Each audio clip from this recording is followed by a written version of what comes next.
جی السلام علیکم، امید ہے کہ آپ سب لوگ خیریت سے ہوں گے۔ سنم جاوید صاحبہ رہا ہو گئی ہیں۔ آج ان کو جب مجسٹریٹ کی عدالت میں پیش کیا گیا تو ان کا کیس ڈسچارج کر دیا گیا۔ ان کو رہا تو کیا گیا، لیکن ان کی دوبارہ گرفتاری کی کوشش مجھے لگتا ہے کہ کی جائے گی۔ دیکھتے ہیں اب یہ ہوتا ہے یا نہیں۔ آپ کو یاد ہوگا کہ گزشتہ روز جب ان کو رہائی ملی تھی تو اسلام آباد کی پولیس ان کو گرفتار کر کے اسلام آباد لے آئی تھی۔ FIA کا ایک اور کیس ان پہ بن گیا تھا، لیکن اب ان کو رہا کر دیا گیا ہے اور مجسٹریٹ یعنی جج ملک عمران خان صاحب نے ایک بڑا زبردست فیصلہ سنایا۔ ان کے سامنے میاں علی اشفاق صاحب نے کیس پلیڈ کیا۔ انہوں نے کہا کہ ان کو بار بار گرفتار کیا جا رہا ہے، کبھی سرگودا سے پولیس آ کے گرفتار کر لیتی ہے، کبھی ایک مقدمے سے ان کو رہائی ملتی ہے، دوسرے میں گرفتار کر لیا جاتا ہے، میری جو موکلاں ہیں ان کو ٹارگٹ کیا جا رہا ہے، لہٰذا یہ مقدمہ بدنیتی پہ مبنی ہے، اس کو ڈسچارج کیا جائے۔ اور جج صاحب نے ان کے آرگیومنٹ سے ایگری کیا اور مقدمے کو ڈسچارج کر دیا۔ جیسے سنم جاوید کو بار بار گرفتار کیا جا رہا ہے، وہ آپ کے بھی سامنے ہے، عالیہ حمزہ ملک ہو جائیں، ان کو بھی بار بار گرفتار کیا جا رہا ہے۔ اب بڑی خبر یہ ہے کہ سنم جاوید صاحبہ پاکستان کی پارلیمنٹ میں آ رہی ہیں۔ جی ہاں جی، پاکستان تحریک انصاف نے ان کو دونوں نشستیں آفر کی ہیں، PP کی نشست بھی یعنی صوبائی اسمبلی کی نشست بھی اور قومی اسمبلی کی نشست بھی۔ اب فیصلہ انہوں نے کرنا ہے، لیکن سنم جاوید صاحبہ کا یہ کہنا ہے کہ میں نے فیصلہ عمران خان پہ چھوڑ دیا ہے، وہ جو بھی فیصلہ کریں گے۔ کچھ لوگوں کی یہ خواہش ہے کہ وہ صوبائی اسمبلی میں آئیں، وہاں پہ آ کے اپنا کردار ادا کریں اور مریم کے مقابلے میں وہ وہاں پہ آئیں اور ایک مڈل کلاس لڑکی، ایک عام گھر کی لڑکی، دوسری جانب مریم جو آپ کو پتا ہے جن کا ایک بہت بڑا سیاسی خاندان ہے، کتنا وہ امیر ہے، کتنا آسودہ ہے، وہ بھی سب کو پتا ہے، اور دوسری جانب ایک عام پاکستانی لڑکی ان کے مقابلے میں وہاں پہ آئے۔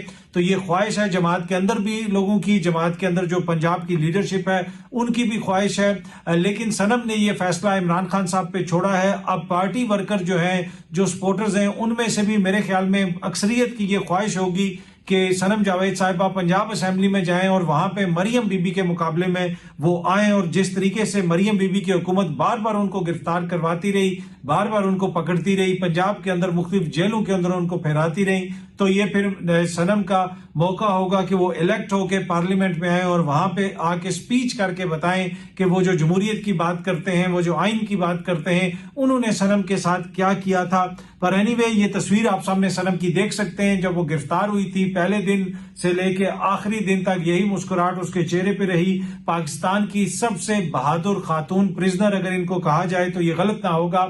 ان کے ساتھ ساتھ دیگر جو خواتین پرزنرز ہیں، وہ بھی سیاسی جو پرزنرز ہیں، وہ بھی ایسی بہادری کا مظاہرہ کر رہی ہیں، چاہے وہ عالیہ حمزہ ملک صاحبہ ہو جائیں یا ڈاکٹر یاسمین راشد صاحبہ ہو جائیں۔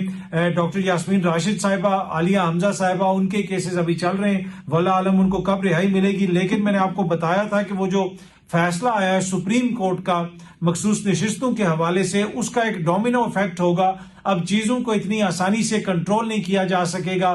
آپ نے دیکھا کہ اس کے بعد خان صاحب کو عدت کے کیس میں ان کی بریت ہوئی، اب اس کیس کے اندر سنم جاوید کے خلاف مقدمہ ڈسچارج کر دیا گیا ہے، اور اب اگلی جو بڑی پیش رفت ہے وہ یہ ہے کہ سنم جاوید صاحبہ اسمبلی میں آ رہی ہیں، ان کو پارٹی نے دونوں سیٹیں آفر کی ہیں۔ اب یہ فیصلہ سنم نے کرنا ہے کہ وہ کدھر جائیں گی۔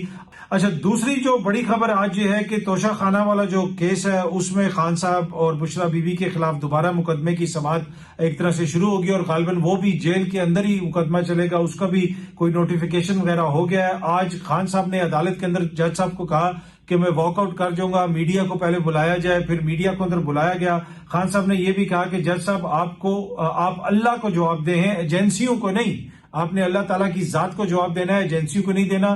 میں نے جیل میں رہتے ہوئے متعدد بار قرآن شریف ختم کیا، اور قرآن میں جج کی جو ذمہ داری ہے وہ بڑی امپورٹنٹ ہے، آپ کو یہ ذمہ داری نبھانی پڑے گی۔ مجھے تنگ کرنے کے لیے، مجھے اذیت دینے کے لیے بشرا بی بی کو گرفتار کیا گیا ہے۔ بشرا بی بی کو کیوں گرفتار کیا گیا ہے، اس کا بھی گلا شکوہ وہاں پہ انہوں نے کیا۔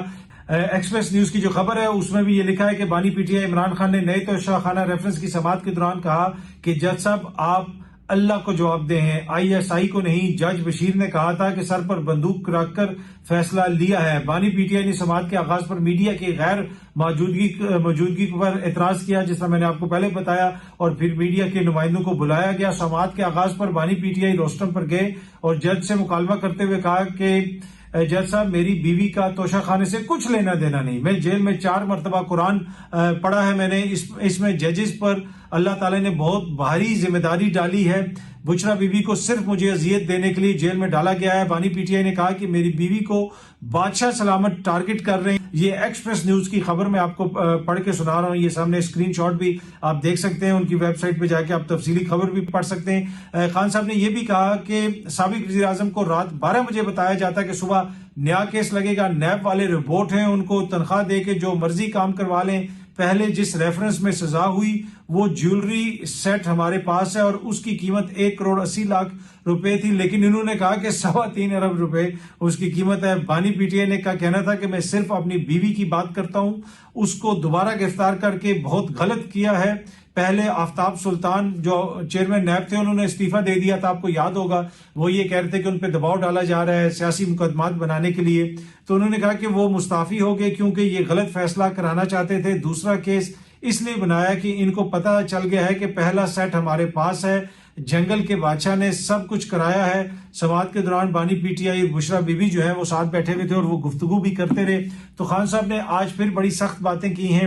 خان صاحب نے الزام لگایا کہ ان کو جان کے ٹارگٹ کیا جا رہا ہے, ان کی اہلیہ کو اس لیے ٹارگٹ کیا جا رہا ہے کہ خان صاحب کو حکومت اذیت دینا چاہتی ہے. اب دیکھتے ہیں کہ اس مقدمے میں آگے چیزیں کس طرف جاتی ہیں, لیکن جس طرح میں نے آپ کے ساتھ پہلے ہی عرض کر دیا تھا کہ اب اتنی سموتھلی چیزوں کو مینج نہیں کیا جا سکے گا. جس خواہش کا اظہار رانا ثناء اللہ صاحب نے کہا تھا کہ کسی اور کیس میں بھی ان کو پکڑا جا سکتا ہے, یہ بھی ہو سکتا ہے, وہ بھی ہو سکتا ہے, تو اب دیکھتے ہیں کہ کتنا عرصہ یہ کیس چلتا ہے, کتنا عرصہ ان کو اندر رکھا جائے گا. کچھ لوگ تو یہ کہہ رہے ہیں کہ جی ابھی ان کے باہر آنے کی کوئی امید نہیں ہے, وہ بہت عرصہ اندر رہ سکتے ہیں. لیکن میں نہیں سمجھتا کہ اب عمران خان صاحب کو زیادہ دیر جو ہے وہ اندر رکھنا ممکن ہو پائے گا, اور اس کی وجہ میں نے آپ کو بتا دیا. وہ جو فیصلہ آیا ہے اس کے بعد اپنا ایک میکنزم ہوتا ہے چیزوں کا, ہر چیز کی ایک نیچرل سائیکل ہوتی ہے. یہ جو سائیکل ہے یہ اپنے اینڈ کے اوپر ہے, جس میں پاکستان تحریک انصاف کے لوگوں کے خلاف کاروائیاں, لوگوں کو پکڑنا.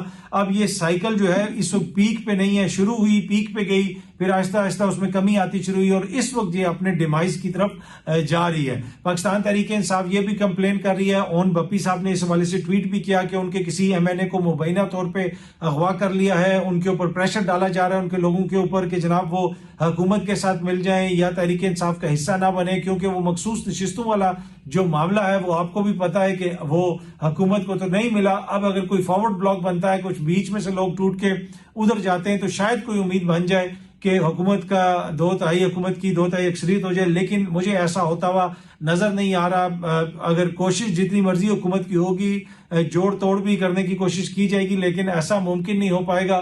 میں نے آپ کو بتایا کہ وہ جو سائیکل ہے وہ اپنے ڈیمائز پہ اس وقت آ چکی ہے.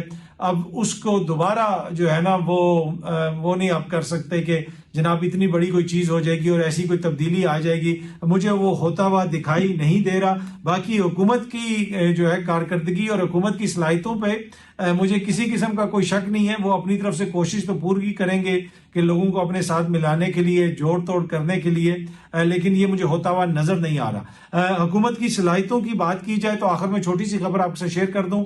بجلی مہنگی کرنے کا نوٹیفیکیشن جاری, 1 یونٹ 48 روپے 84 روپے تک پہنچ گیا. جی ہاں جی, باقی اس کی تفصیل ہے خبر کی کافی زیادہ, لیکن وہ تفصیل مجھے آپ کو بتانے کی ضرورت نہیں ہے. آپ سب کو پتا ہے کہ کیا ہو رہا ہے اور کیا معاشی حالات ہیں, اور حکومت کی توجہ کدھر ہے کہ جی صنم جاوید کو پکڑنا ہے, خان کے اوپر مقدمے کرنے ہیں. توشہ خانہ کا جو ریفرنس ہے وہ اب بچے دے رہا ہے, اس میں سے نئے مقدمے نکل رہے ہیں. ساری توجہ اس طرف ہے جس طرف توجہ ہونی چاہیے. وہاں پہ جو حالات ہیں وہ آپ کے سامنے, کبھی کل خبر آ رہی تھی کہ پیٹرول مہنگا ہونے جا رہا ہے, آج خبر یہ آ رہی ہے کہ جی بجلی کو مہنگا کرنے کا نوٹیفیکیشن بھی جاری کر دیا ہے. جب اس طرح کے حالات رہیں گے تو پھر معیشت کی طرف کیا توجہ ہوگی حکومت کی. بہت جلدی آپ سب دوستوں سے دوبارہ ملاقات ہوگی. Thank you very much.